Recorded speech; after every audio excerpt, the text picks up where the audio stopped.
Ngā mate o te rā, o te wā, o te wiki, o te tauhou Māori. Hara mai, haere.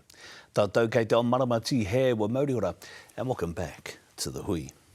The Green Party of Aotearoa is gearing up for election year with a swathe of new policies. They have already announced a tax policy that required some post-announcement modification. And today they have announced a new energy policy. I caught up with Greens co-leader Marama Davidson to discuss that and more. Marama Davidson, tēnā koe. Kia ora. Tēnā koe. Thank you very much for your time. How are you? Kei te pai, ora pai. You've had a tough 18 months. Yeah, you know, every day is a blessing, eh? Of course, there was a time I didn't know if I was going to get out of bed. So coming back to this job, real privilege, real privilege. And yeah. you're ready? And the Green Party is ready for the election? We're readier than we've ever been. Really? Actually. What makes you say that? The volunteer support and energy that we are seeing in our grassroots campaigns across the country. We're at a stage of planning and support that we have not seen in this stage of an election cycle. It's pretty humbling, actually, seeing the support on the ground. People are hungry for hope, and that's what we are offering: positive vision and solution for affordable lives, protecting Te Ao, and honest politics for all of us. Why now rather than before? What do you think the change has been that has generated that interest in the party now? This government are a pack of bastards. And people have been feeling that our communities have been spat on. I mean, let's just look at women workers and having their hundreds of thousands of pay equity claims stolen. Real cuts when it comes to wages and incomes, cost of living through the roof. This government promised and promised and promised. People are struggling to heat and eat, are struggling to pay their rent. People are doing their best. So people are feeling that, and they're not about to be gaslit that things are okay. You're calling them a pack of bastards. I am. That is a really harsh thing. It's not harsh enough, Julian. The real life damage that they have been doing to people, women, disabled people, Māori, the trampling over te tiriti, the absolute desecration of our Te Ao, our living systems. There's far stronger words. I'm mild. There will be people, though, that will hear you say that, and it's just not being seen in the polls. I mean, you're still behind the coalition on the left. You're still behind the coalition on the right. For all intents and purposes, it looks like it's going to be a retained government. People don't agree with you. They don't agree that they are a pack of bastards. They do. What we're hearing across the communities, as well as feeling absolutely trodden on by this government, is a feeling of hopelessness, is a feeling of wanting to not engage, wanting to not vote. So that is intentional. That is by design. This government's strategy is to put people off, is to make people think that system's got nothing to do with me. I'm not going to be any part of it. This is how the rule book has been for centuries. So yeah, we've got a job ahead of us, Julian. We know this. This is why the support that we are seeing from volunteers in a way that we haven't seen before is part of our grassroots campaign to give people not just the hope, but be able to say things don't have to be this way. There is enough for people to be living in dignity, for our awa to be protected and healthy to drink and swim and fish from, and they are just policy decisions. We can make better ones. Okay, I want to talk about policy soon, but if that was the case, if people are feeling the way that they are, why is the Green Party only polling between 8 and 12% in most of the polls? We have always said, you know, people don't have to sit back and watch polls. They can be the polls. You know, we've won electorates in historical time. We've won electorates for the first time, and they were never polled that we were winning. But look, I'm not trying to deny that we've got work to do, and that's what our grassroots campaign is about. We don't have billionaire backers, Julian, but what we do have are ordinary, everyday people across the motu making smaller donations to us who want to make phone calls, knock on doors, be the spokespeople for us and our positive solutions. Is your tax policy and is the wealth tax a bottom line for the Green Party and any coalition going forward? Major priority, and it's for the voters to decide, Julian. No politicians get to... So what does that mean? I don't understand what that means. Because if it underpins a lot of your policy going forward, like this policy we're going to talk about now, your energy policy, if it underpins that, shouldn't it be a bottom line and shouldn't you say so now? And that's what we say to the voters. The voters get to decide what the bottom lines are. And we are saying, look, if people want to protect our living systems, our waters, if people want the energy policy that we are announcing today, if people want to shift the burden of tax more towards people who own and not just people who earn, then it is only the Greens who are standing up to the super rich and corporate greed. But the Labour leader, Chris Hipkins, has ruled it out. He said there won't be a wealth tax. There isn't going to be an increased corporate tax. Both things that the Green Party has talked about. It's gone, isn't it? The good thing about an election is that it is the voters who decide, not politicians. And that's our message. You, your viewers, get to decide what are the policies that are a priority at the next election table. That's the good news. Okay, then let me ask this question. Is your energy policy a bottom line? The energy policy is how Aotearoa can be a place where people live in properly heated, energy efficient homes with affordable power bills. That power should be for all of us. And the energy policy is responsible for our daily living, but also for all of our businesses, our industries, many of which are shutting down, Julian. Our whānau Māori across communities like Tokoroa, Paper Mill townships, Hines Watties townships in the rural and provincial regions as well.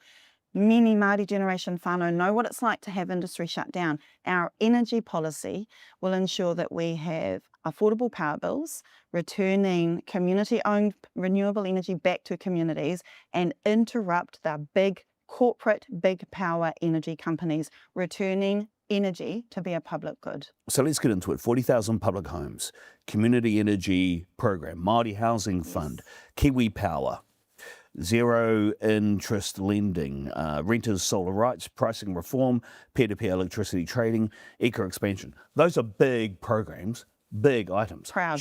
Surely the legislative program for those alone are going to take 3 years before you even start doing stuff. Okay, so we will bring down people's power bills by having zero interest loans so people can install solar and battery on their roofs. We will also expand warmer Kiwi homes, something that Jeanette Fitzsimon's Green Party did decades ago in opposition.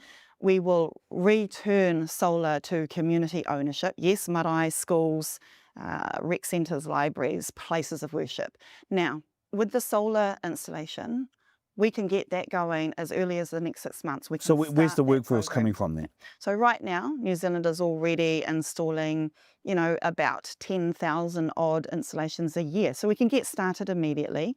Our neighbours across the ditch, Australia, have got workforce skill, experience and capacity that we can also immediately pull on, because solar installers and technos are part of the sort of fast tracking into workforce into Aotearoa. So we can pull on that while, and you've seen the Greens release a job creation and job training policy, while we build up our own capability right here, our own people, especially in our regions, employed for clean energy. How much does it cost?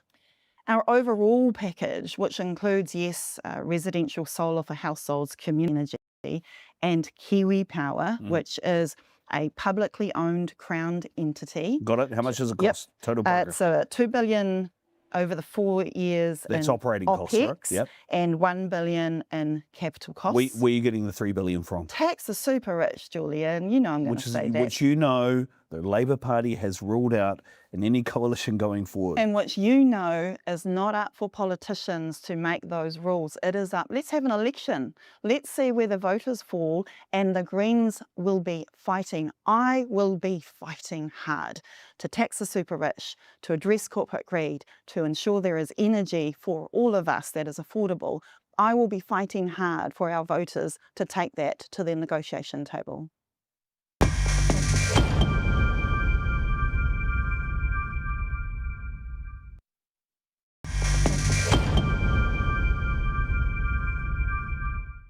No hoki mai anō e hoa mā ki tā tātou hui. In part 2 of our interview with Green Party co-leader Marama Davidson, we discussed the Māori electorates and the threat of a new rising political force in Aotearoa. I want to talk about Māori electorates. Okay. You've got 4 candidates and 4 Māori electorates. 5, thank you. You've got 5. We've got 5 at the moment, and that is 5 incredible, grounded, community-loving wahine Māori, and we've still got the other two. And, you know, if we've You are going to send 7 candidates and 7 electorates. We'll see. But this is a big sign of growth for the Green Party, not just our candidates, but our membership, our volunteers, our support in our polls with Māori communities has just skyrocketed. I'm really proud of having held the line on the shoulders of the likes of Me Tiria for, I'm nearly a decade in now, Julian. And you're a former Tamaki Makaurau candidate as well, right? Yes. Okay, so if that's the case then, you've got Huhana who's 6th on the list, you've got Tania Waikato who I think is 15th on the list. If you get 12% of the polls, they're both in. Aren't you undercutting them by standing them in the electorates? Because all the others have to do is go, Huhana's in and Tania's in. You know, our message is vote for the tangata, the person who you think best represents your values. No political party owns any of our electorates, especially not our Māori electorates. Huhana and Tania, despite being in a good place on our list, are fantastic representatives for the electorate. And that is my message to our voters. Vote for the person who you think will best represent you. And that's kaya koutou, kaya tātou tērā. What do you make of the top party? They are seen to be, by many commentators anyway, as a blue-green party, polling at 4.7% in latest polls. They could get to 5%. What do you make of them? You know, after all of the spit from this government on our communities, after their anti-tiriti this past 3 years, after desecrating the protections for our environment, top are still open to keeping Luxon and that bastard government in power. That's what I think. So you haven't had to talk to them? The Green Party hasn't had any chats with anyone within the top party? You know, I'm focused on my party and I'm focused on my mahi. We, as MPs, we obviously have conversations when we're on political panels together, which has already happened. But Julian, my energy, my focus has to be on offering the solutions that we are putting forward for the Greens. Only the Green Party has the experience. We have not changed our values, our principles and our positions over these decades. We can show our consistency in upholding te tiriti, upholding an environment, an economic system that takes care of all of us, and I'm proud of that. Can I ask about one policy that seems to have grabbed attention? It's called the land tax. Could a land tax work, do you think? Our tax is better. Look, I mean, we have to shift tax burden from ordinary wage workers, the likes of our nurses, teachers, who are effectively, for example, paying twice as much tax as the super rich billionaires. That is not right. So we effectively have to put in place a tax system that shifts that burden to the super rich and to address corporate greed. Julian, power companies are making $3 million profit a day while people cannot afford to heat and eat. Only the Greens are willing to interrupt that. And I think you're talking very clearly to what is seen to be by many as a cost of living election. Do you think that the Green Party undercut itself in terms of the way that it launched and unveiled its tax policy? I mean, your tax policy broke before you were ready to announce it. And so, there is the $800 million quote unquote typo. So firstly, we got to talk about our fantastic tax policy a couple of hours earlier. Awesome. Secondly, we owned up to our mistake immediately. It still did not shift the overall amount of us being able to pull in over $20 billion over 4 years of extra revenue. Okay, and to fund your energy. Absolutely, exactly. But it undercut you, didn't it? I mean, we're talking about a cost of living election. When people are looking at the unveiling of policies, that was a stuffer. It was a little part of the conversation, the bigger part of the conversation, the feedback, the overwhelming response that we got. And the bigger part of the conversation was actually, oh, okay, Greens are once again showing us that they are consistent. And also, this isn't new policy for us. We've worked on this over successive elections. We've had to play around, we've evolved. And once again, we are proudly putting forward an economic transformation so that everyone can have what they need to live good lives. Do you mind if I come back to the comment you made about the pack of bastards?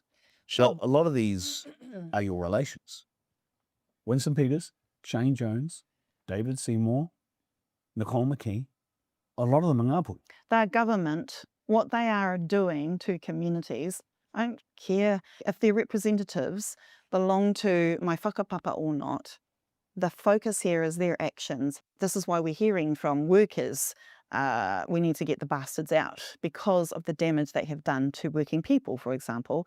So whoever it is, I'm going to call them to account for the harm that they are causing. What do you make of New Zealand First at the moment? I mean, they're polling around about the same as the Green Party. New Zealand Last, I mean, they have been part of a government which has continued to champion offshore, overseas, big mega corporate wealthy companies, subsidies and tax breaks. They are part of a party which has undercut communities and workers, whether it's pay equity for women, whether it's undermining health and safety at work in our legislations. So New Zealand Last is what I think. Do you mind if I ask you a question about the future of our nationhood? It's one that I've asked a lot of the political leaders recently.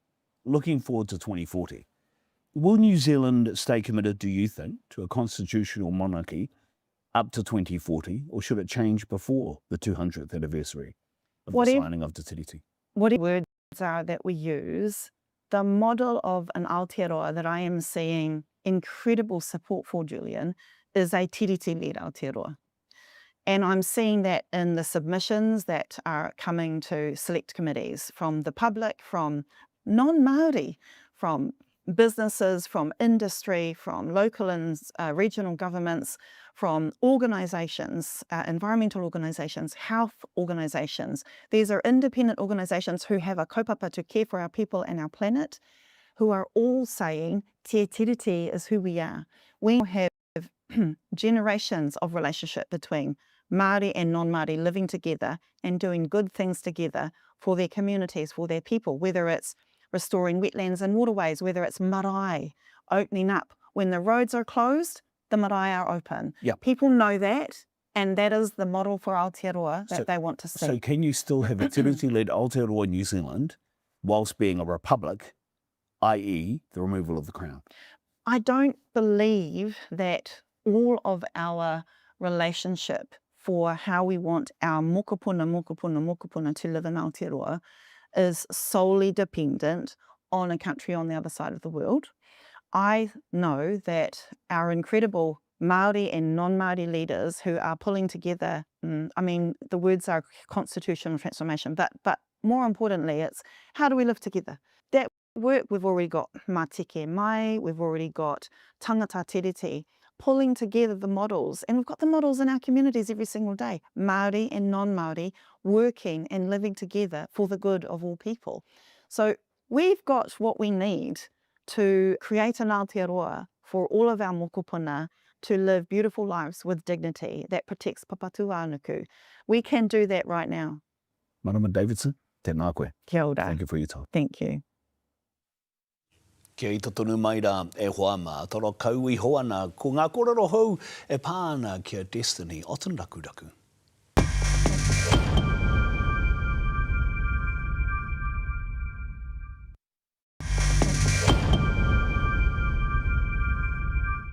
Kia ora mai anō rā e hoa mā, nau hoki mai ki tā tātou hui. In November 2025, the Hui brought you the harrowing story of Destiny Otunrakuraku, a mother of two whose life was forever changed by a brutal act of domestic violence. Her courage in sharing her new reality resonated with audiences not just here, but internationally as well. Rani Pereira revisits Destiny Otunrakuraku, following her journey of strength, advocacy and hope as she turns personal tragedy into a mission to make a difference. Destiny. She may no longer live here, but her connection to Aotearoa is stronger than ever. I'm so glad that I moved to Australia, but I love being here. Good to be home. Destiny Otunrakuraku has returned to the streets of Manurewa for a special mission. The weather's good. I'm glad it's not raining. Turning her pain into a new purpose. I'm just in awe of her strength. She's full of life and we're here for her, and we're so happy that she's here. Thank you guys everyone for coming today, not just for me but for the cause of Devi. Destiny has organised a hikoi around her old neighbourhood. Papa's going to do a karakia. Whakamoe miti tonu atu ana kia koe, moe manaakitanga mea mātou katoa, mea mātou tamariki mokopuna anō hoki. Nō reira, tēnā koutou, tēnā koutou, tēnā koutou katoa. Amen. I don't know if I'll make the whole 7-kilometre walk. I've been trying hard. I've been doing my physio and my exercise. But 7 kilometres, it's a lot. But I'm going to try. Alongside her, Destiny's best friend, Emma. It's such a good feeling to have Destiny here in the flesh, back in her hometown, Rewa. Good to have her here. Emma was visiting her in Brisbane when police allege that Destiny's ex-boyfriend poured her in petrol and set her on fire in January 2025. Destiny Otten Rakaraku, the latest victim of Australia's domestic violence shame. Emergency services were called out to the home in the early hours of Saturday morning. They were treating the woman for life-threatening burns to her body. She was taken to Brisbane's Women's Hospital. It wasn't human. There was just so much anger and hate. The unthinkable attack left Destiny fighting for her life, enduring third-degree burns that covered almost half her body.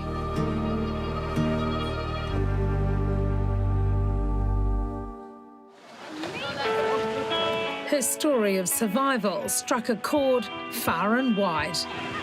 I had people messaging me going, you know, you've got lots of love coming all the way from like London. Hey, I'm watching your story in New York. Strangers? Yeah, strangers.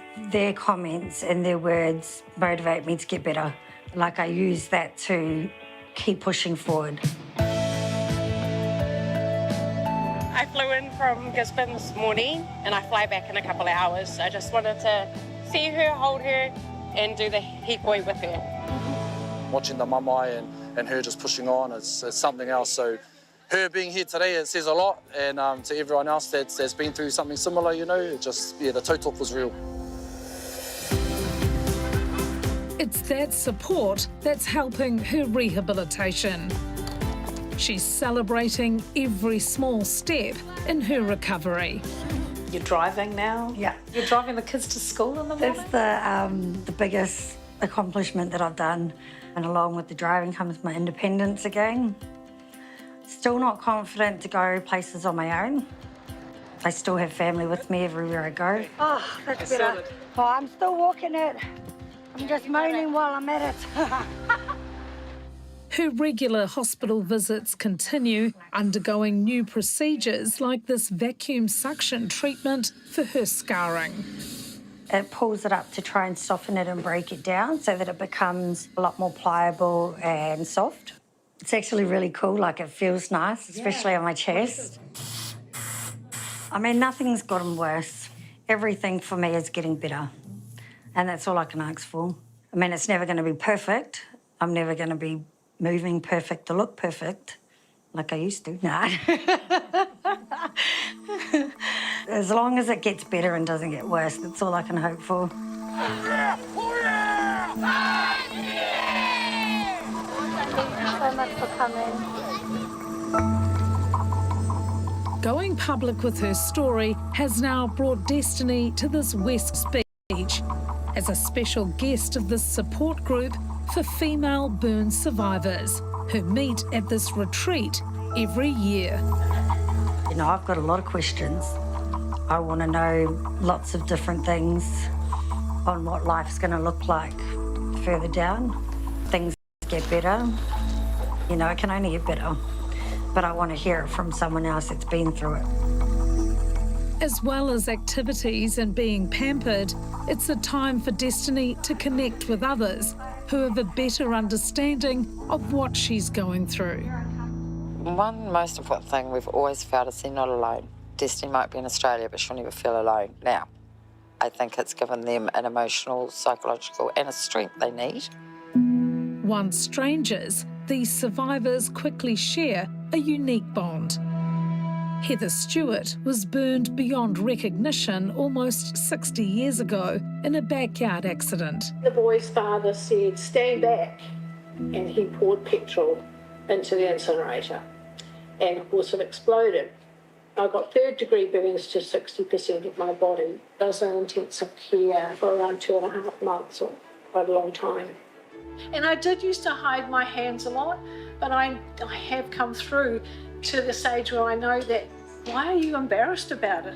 What did I do? I didn't do anything to cause this. I shouldn't be embarrassed about it, because really it's like our badge of courage, isn't it? It just tells people what we've been through. Our story is written in our scars. Some of you have never really told your story. Yeah. And being able to just get that lift from letting something go is so important. And as I say, this is the safest place to do that. Just being surrounded by other women that have been burnt, where I can show my scars and, you know, like I can walk around and not feel, you know, like not feel ugly. I think that's what you've all got that makes you also open and frank and honest, and you're in a safe environment to share your stories.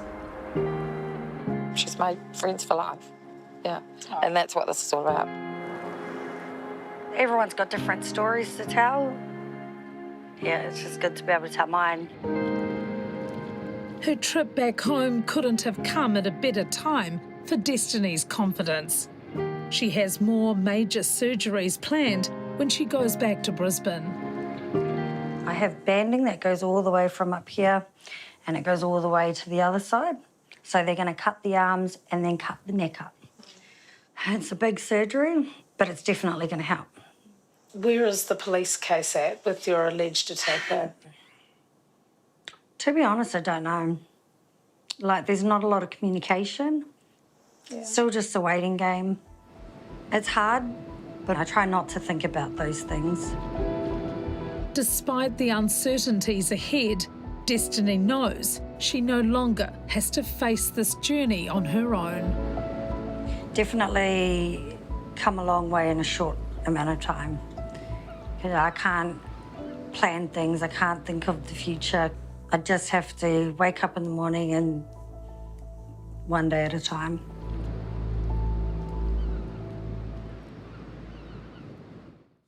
Kia manawa nui e hoa kāti. Ko iri ake anō te te kōrero a te hui ki te pātū o te wharehui I tēnei wā. Join us next week for more from Te Ao Māori. Until then, e ngai ui kia mau ki te tūranga o te putapu a te haumi e. Tai ki e.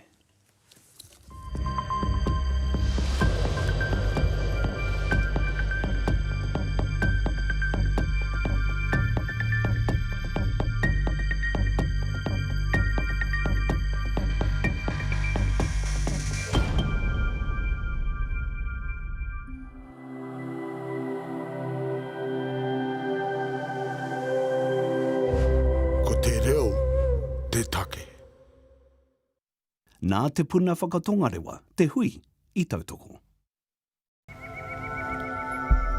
Matariki is connected to health and well-being and is often viewed as a sign of good fortune in the following year.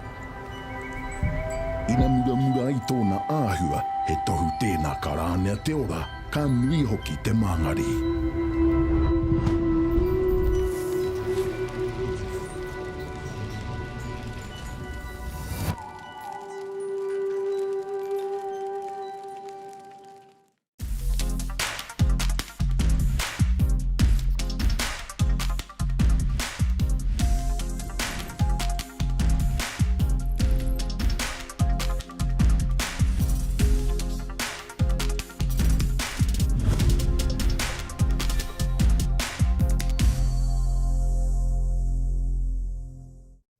Kia ora whānau. Eden Park, AB's, Ireland, Saturday night. Whoa. You know, when you think about it, we've got so much in common, Māori and Irish, including a fight to reclaim language, born out of a long-standing struggle to assert tino rangatiratanga. And of course, there's whakapapa too. Everyone knows me as Hemi Kelly, but my real name's the most named. over here, James Mihal Kelly. Mihal, it's the Irish version of Michael. He mi Kelly, he kaiako he ringa toi he tō reo Māori, poho ke re ru ana ki ona taha Māori me te airani. My grandfather, Kevin Kelly, he came out from Ireland to New Zealand in the 50s. And through him, I was able to get citizenship and then a passport. What did you observe in terms of kind of similarities between his Irish airinitanga and, you know, te ao Māori? He'll tell me these stories that would paint a picture in my mind about the leprechauns, which are like their version of Patupaerehe, and Banshee, like their version of Hine Nui Te Po. Cultures have a really high value placed on like the oral transmission of our histories. And that was really beautiful to see when we'd be in a pub or would be in a real informal situation with them socialising, and someone would get up and the storyteller would start to narrate the story, and then they'd sing a song, and then, oh, next minute, Paraone Gloin's getting up, telling a story, and we're singing a song. Like, we have this shared history, but then the way we are as people, the way we interact with each other is also the same. And a lot of interaction in pubs. A lot of interaction in pubs. Kind of works. And the language starts to flow. Ko tētahi āhuatanga e rite tonu ki te iwi Māori me te airane ko te kupu si, colonisation. The situation that led to the demise in their language and culture was the same as us, and the perpetrator was the same. So that's something else we have in common as well. He toko maha ngā tangata o Aotearoa e whai whakapapa ana ki airane. Some, like Hemi's koro, came in recent waves. But many rank-and-file soldiers who served in the New Zealand wars, ironically under English officers, were Irish. Then there was the 18th Royal Irish Regiment, sent to Waikato just after the invasion. Some of these soldiers ended up marrying Māori. My own Irish great-grandparents on my mother's side arrived into Oamaru in the 1880s. So, any advice for us going to Ireland? What do we need to be aware of? Go on a detox before you get there. And they have a lot of tikanga around that too, you know, the pouring and drinking of Guinness. You mean it's part of the culture, you have to do it? Yeah.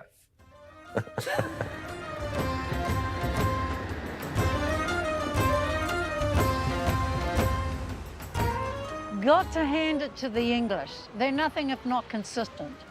I'm here in Belfast, and it's in Ireland, where the English honed the colonial playbook that inflict on Australia, India, Africa, Canada, and Aotearoa. The colonisation of Ireland began long before ours with invasion in 1169. Despite centuries of dispossession, famine, and forced immigration, the Irish have always kicked back. Well, I can't tell my rebellions from my risings. And whose fault's that? If your lot had stopped invading us for 5 minutes, there'd be a lot less to wade through. You English prick. Winston Churchill once said, "We've always found the Irish a bit odd. They refuse to be English." Pēnei tonu me te iwi Māori me whawhai kia whakahokia mai tō rātou reo. Koeoga. So in terms of pronunciation, that's a little bit challenging. Even your name, I was thinking, Aio. How do you spell it? A-O-I-F-E. Okay, Yeah. Aoife. But how do you say it? Ifa. Yeah. It's strange because Irish is extremely consistent in its orthography and spelling. It's like Te Reo Māori. Once you unlock it and you know the key, it's you can pronounce anything. E hara kua hauanake I kore aia ki te ki. Tell me how I'm supposed to say That one's Saoirse. That's Saoirse. Taig. Taig? Neve. What? Neve. Nave. Yeah. Oisín. Oisín. Oisín. Oisín. Ka tū pono noa ki tētahi pukapuka reo Māori I te whare pukapuka airani. Ka riro katoa a Aoife Nifin. Now she has a PhD in Māori and is fluent in both Irish and Te Reo. My native language is Irish, but my first language is English. But, I mean, everyone in Ireland learns Irish. We learn it for at least 12 years in school. Also, the grammar and vocab of Irish has made its way into Irish English, and it's very distinctive. And I think mehe mea ke airani koe, ke te reo airihi ki whea, you know, it's everywhere. It's in ngā pānui, ngā tohu haere, ki ngā ingoa, you know, in our names. So if you're in Ireland, you will you will absorb the Irish language whether you want to or not. Ko te kupu Gwaltakt e tohu ana ki ngā rohinga o te whenua tūhake o Airani. E noho ai te reo airihi, hei reo matua mō te nuinga o te hāpori. I ngā tau kua hipa katau atu a te pane kiretanga ki wera me Airani. We went there in 2017 to have a look at what they would remember when we went to the West Coast, and there's still pockets of communities that speak the Irish language day to day, and it's the first language in the home. And seeing everything in Irish, like the bank, the shop, the pub, everyone speaking Irish, and I thought, wow, this is a dream. He whakaari nā te kaituhi whakaari no Airangi, nā Brown, ko whakamaori hea e te mātana reo Māori e Hemi Kelly. I te tau 2022, mahi tahia iwa rawa ko Hemi I tētahi kaupapa motuhake. I started to have these moments of, wow, like we've been through the same thing. The play explores how Irish place names were systematically replaced by English, long after Gaeilge was banned from Parliament and in the courts, and English became embedded into daily life. Ka āte te tonu te iwi Airani, ka whakatūria ngā kura muna ara ngā hedge schools that at their peak educated around 400,000 children. In the 1920s, the Republic of Ireland began public-funded kura and media platforms. At the 2022 census, the number of speakers had increased, though only a small minority say they speak it well. And the most proficient, rangatahi. And are you able to speak it much out in the community? Yeah, my dad speaks Irish, so we have to speak Irish. So your dad was raised speaking Irish? Yeah. And what about your parents? No, my parents set up a Gael school. Yeah. Oh, really? Yeah, Gael school in North Belfast. Yeah. But in West Belfast, it's the Gaeltacht border, so we were able to use Irish around there. But as the further you go outside of West Belfast, there's less and less Irish. Today in Dublin, hundreds of buses have come in from all around the country, from Northern Ireland and around the Republic, to march to Parliament to fight for the language.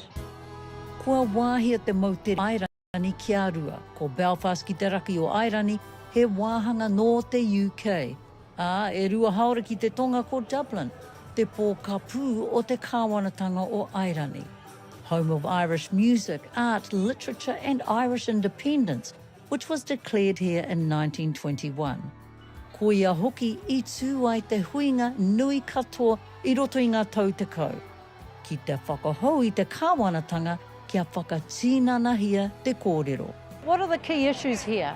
Housing is in limited supply, but it's particularly kind of acute in Irish language speaking areas because a lot of them are based in areas of natural beauty, and over the years people have been buying holiday homes in those areas, and that's kind of dispersing the community.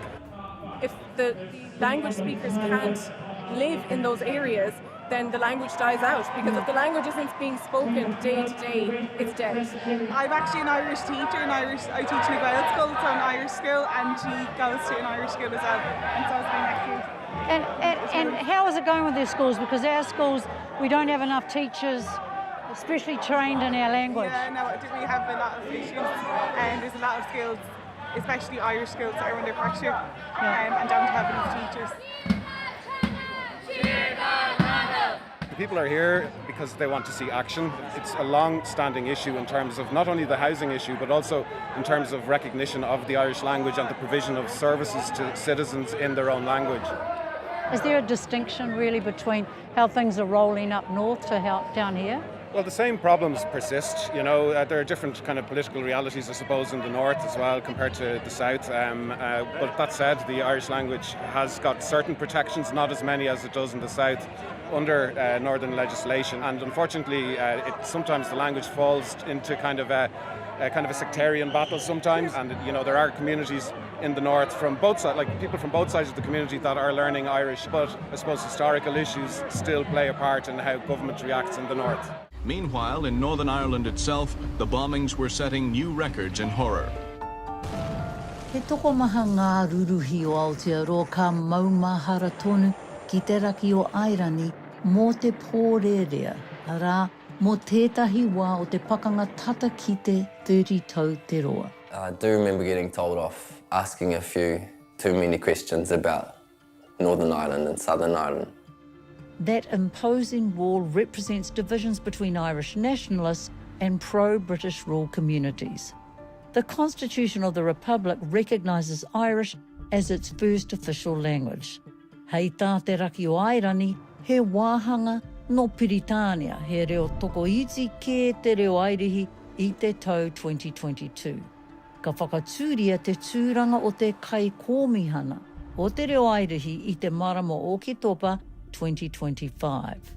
The Irish language has really been fighting an uphill battle, especially up here in the north, because with the partition of Ireland, the Stormont government was formed as, in inverted commas, a Protestant government for Protestant people, and the Irish language was something that was to be suppressed and put down. One of the most visible things is the lack of Irish language signage whenever you do cross into the border, and we also have got a contemporary struggle that maybe people in the south of Ireland can't relate to in the same way.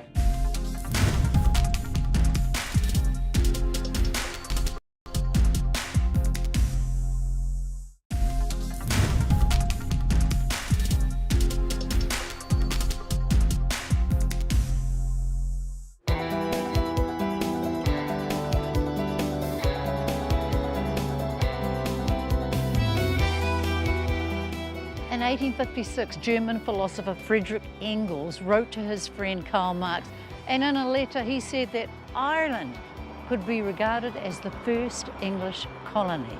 Yes, Ireland was the guinea pig. The first thing that the coloniser tries to do is to wipe out the indigenous culture in a way to create a vacuum for them to impose their will upon the indigenous people. So that happened with our language. It also happened with our sports, hurling and Gaelic football. And as we're seeing a resurgence now of the language, at one point in history, there had to be visionaries to allow people to reconnect with these native Irish sports. And there are dozens of clubs now in every city up and down the country. It's a massive network, and the Irish language is of course intertwined with the sports that we play. I te tau 1921, ka hauruatia a Airani. Ka whakawhiti ana I te ripa tau ārai, te kitia ngā tohu reorua. Ka kitia whānuitia, kētia, te haki o Ingarihi. The best thing that we have going for us here in Ireland is the spirit of the Irish people and the belief that our culture it's worth passing it on to the next generation, and it's worth participating in.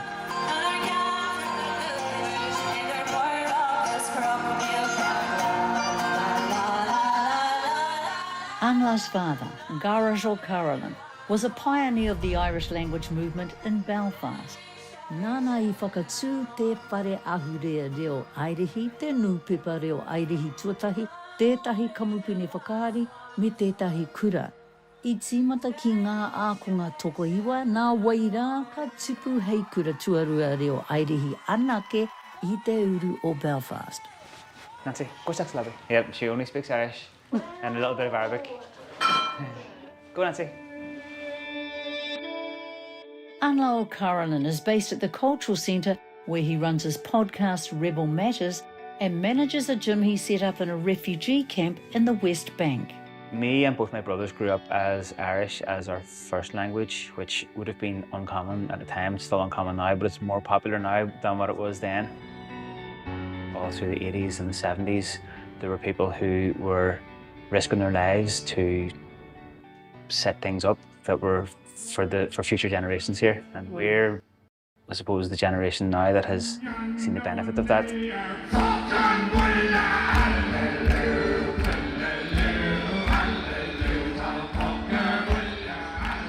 What was the vibe like up there? Oh, that was magical. That was like being on drugs. There's a critical saying about the Irish language that it's a dead language. There's no point in learning it, but you look out there, there's just so much life. Yeah. You know, that was a spiritual experience up there. Who's your favourite Irish band that sings in the language? Kneecap. Oh, who? Kneecap. Righty.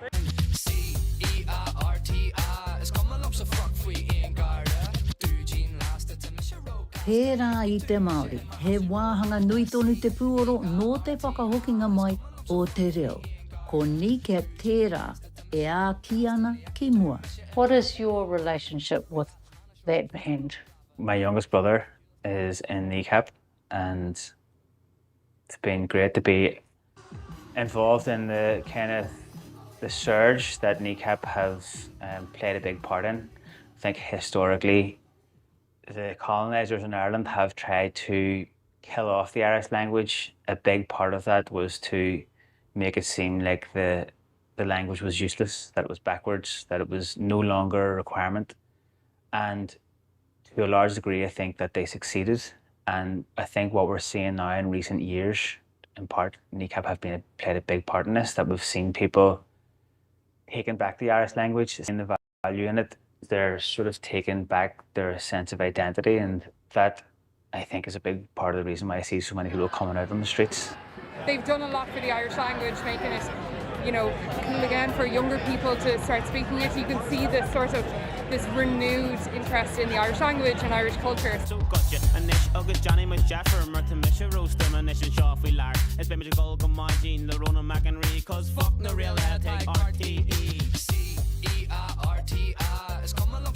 I think that they would probably say this to themselves, is the kneecap wouldn't be there if it wasn't for the generation before them that had done the groundwork. There's a passing on of the torch, and with every generation and with every wave, people bring something new to the table. 7,500 British troops have been sent to Northern Ireland. That but for the British Army, there would be civil war between Catholic and Protestant in this part of Britain.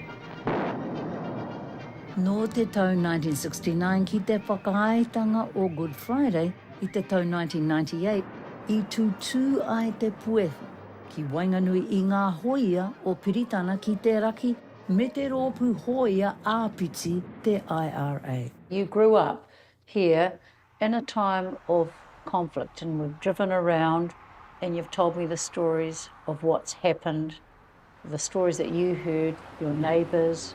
What is the residue of that now? Is there still tension, or is it manifest in different ways?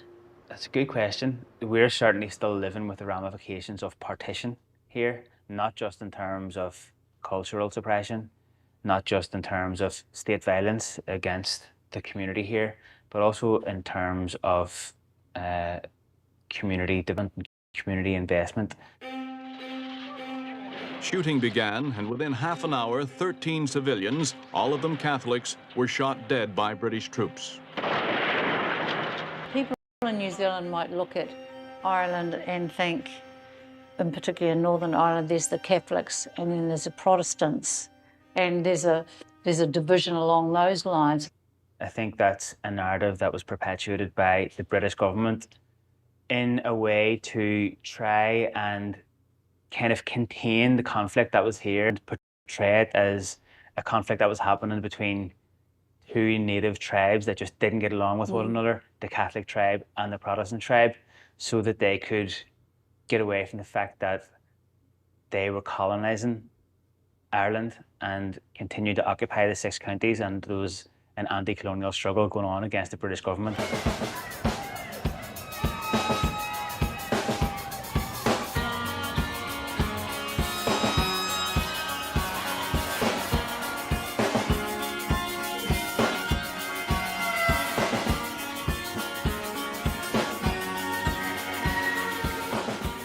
And everywhere there are reminders. Ireland is a nation of storytellers, and I think we've seen an evolution of the murals and the visual storytelling that is depicted on our walls. A lot of the time moving from more militaristic depictions to more cultural depictions as kind of memorials for people who have sacrificed a lot or who've passed away or who died during the conflict. What is it about Belfast that you would want people in our country to know or understand? I would like people to see the richness of community and culture that exists here, not just here on the Falls Road, but also in all different parts of Belfast. There has been a lot of progress made here since the Good Friday Agreement. There's a lot of progress still to be made and a lot of bridges to be built, but Belfast has come on massively since I was a teenager. There's much more happening here that's positive.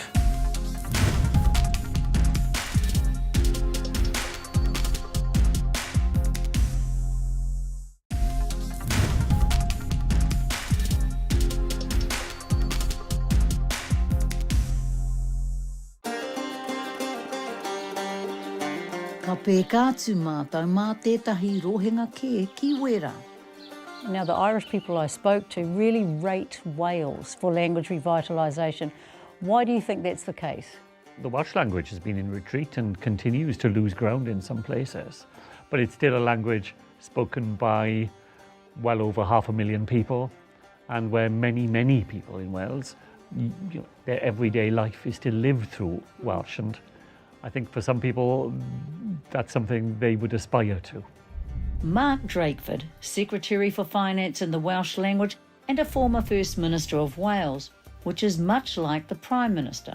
I'm afraid to say I'm probably towards the tail end of a generation where parents believed that English was the language that allowed you to make progress in the world, and Welsh was a language that held you back. So I heard Welsh from the day I was born. My mother's first language was Welsh. She never spoke anything but Welsh to her own family, and she never spoke anything but English to me and to my brothers.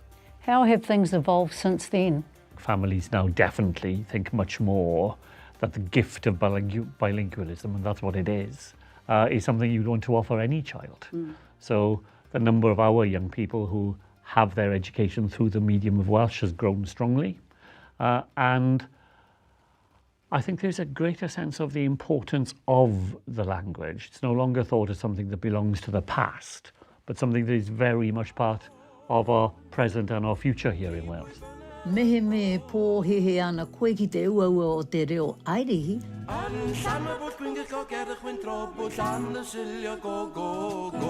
Tai hoa e rongo I te reo wera. Ahako tērā, kua herea te reo take hei reo ako I ngā kura. Welsh medium education, which has grown strongly, is a huge success story, both in terms of the standards of education and the fact that it turns out capable, confident, independent speakers of the language. We would like to create 1 million speakers of the Welsh language, and we're not that far away. You know, in some surveys, around 850,000 people say they speak Welsh already. Just as importantly, we have an ambition to double the use of the Welsh language. In a way, there's no point in learning a language if you can't use it. So we are working hard to create new opportunities in the workplace, for example, for people to be able to use the language. What needs to happen to be able to reach that goal? The most fundamental thing is that we sustain the strong goodwill towards the language in Wales. That is its biggest strength. The people in Wales who speak the language and who don't speak the language regard it as a positive asset and as an important part of being Welsh. Then we have to be clear that the language belongs to everybody. Whether you are a fluent speaker or whether you only manage a few words, you speak Welsh in Wales. And then to encourage people to acquire more of the language, more fluency, more ability to communicate in it, more opportunities to do that. And that permeates into every aspect of life. And government cannot do that alone. That really is something that has to be led in communities by the enormous amount of voluntary effort we're able to draw on here in Wales. And then together, you create a context in which the language is able not just to survive, but to thrive. What would be your message to political leaders in New Zealand around the language?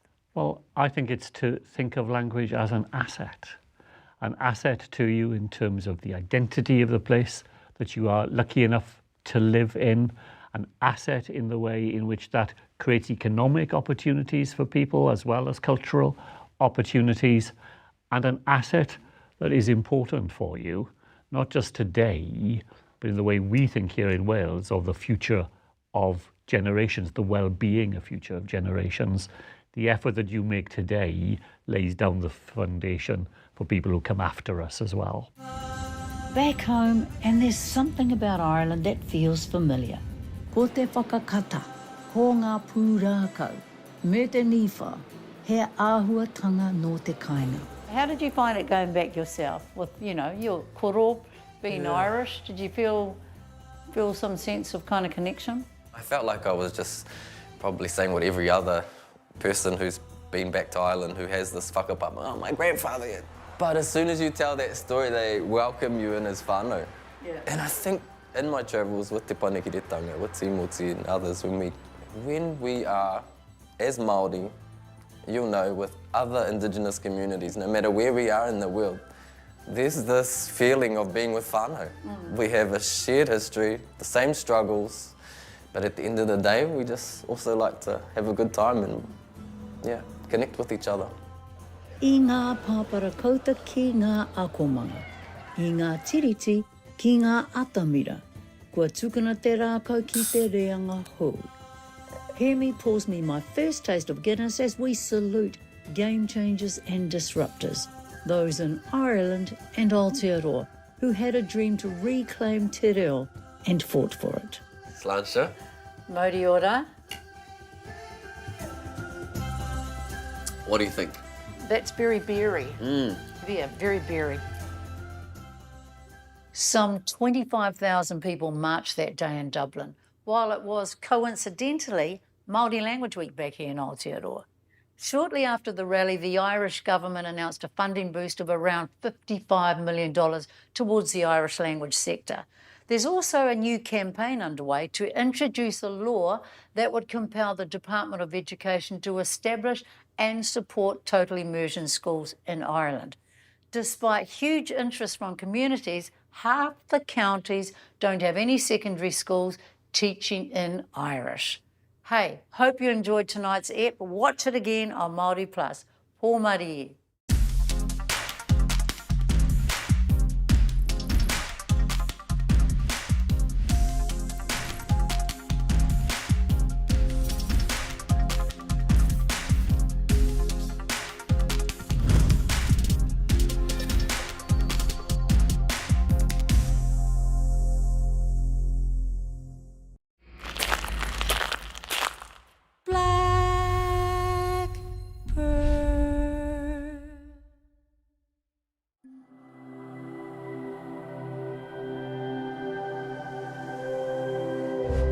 Ko te reo, te take.